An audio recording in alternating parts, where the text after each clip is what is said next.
we saw during several decades ago a rise of third stream music, which attempted to sort of take down the boundaries between jazz and classical music. This is an interesting historical phenomenon. Here's jazz, which yesterday, as said, I thought was the only new art music of the 20th century, and the classical world. And while there has been a lot of stance of attitude up until recently on either side saying, we are different from each other, on the other hand, as you know, they've always fed each other as well. During the 1920s and modernism rising in music, jazz was a real force in development of many classical composers, Ravel, Stravinsky, so forth. On the other hand, we know that jazz musicians, trying to enlarge their vocabularies, have constantly studied the orchestrations of Debussy and others. But nowadays, we see, I think, more and more on both sides a movement toward sort of similar attitudes. We find, my daughter plays in a wind quintet called Imani Winds, and I'll do some parental bragging on that. A very successful group. But they play repertoire by people like Paquito de Rivera sitting over here. They play a wind quintet of his. They play your quintet. They commissioned a Wayne Shorter quintet. But they consider themselves a classical group. But then there are more and more. I listen to John Adams' new piano concerto, and it's a very jazz concerto. So how do you see this going? This in 21st century music, jazz and classical affecting each other? Well, there has been an enormous coming together, let's say, since the time right after World War II. I mean, at that time, the two musics, which were, by the way, the only two mainstream musics that Americans listened to that existed in this country. I think people have forgotten that there was jazz and there was classical music. And of course, these two worlds didn't talk to each other. It was quite segregated, obviously. But there wasn't any Nashville music. There wasn't any, country music like we have now. There wasn't rock music. I'm talking about 1943, 45, So there were these two musics. And every American, particularly during the World War, when, because of the war effort, everybody was working 3 shifts in factories and whatnot, you needed some entertainment and release. And so music, particularly jazz and dancing, was the one big relief, This is even before television.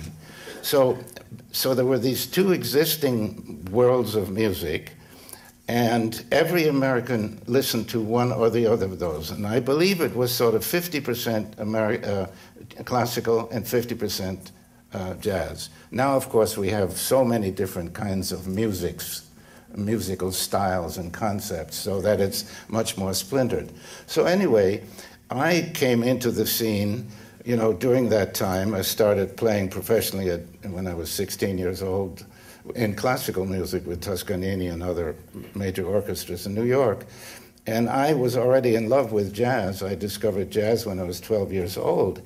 And I kept saying to myself, why are these two worlds so separate?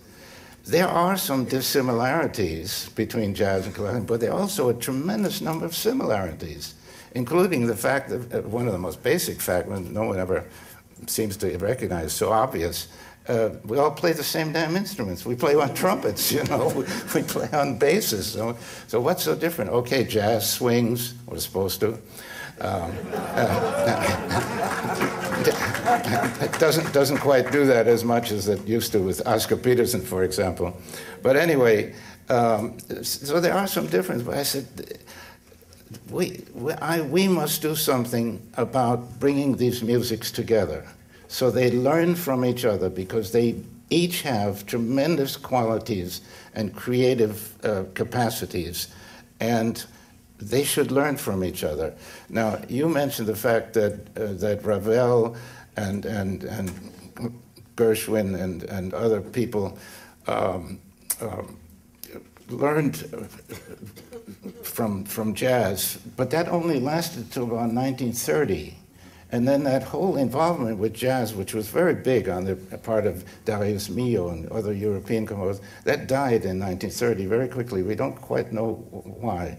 But anyway, the one thing that was missing in all of that music, Darius Milhaud's Création du Monde, the creation of the world, is an absolute masterpiece. And it is the one piece that really brings to life the atmosphere and the feeling and mood of jazz music, which he heard in Harlem when he was in America in 1922. It's the most authentic of the classical composer's works involved with jazz. But the one thing that was missing was improvisation.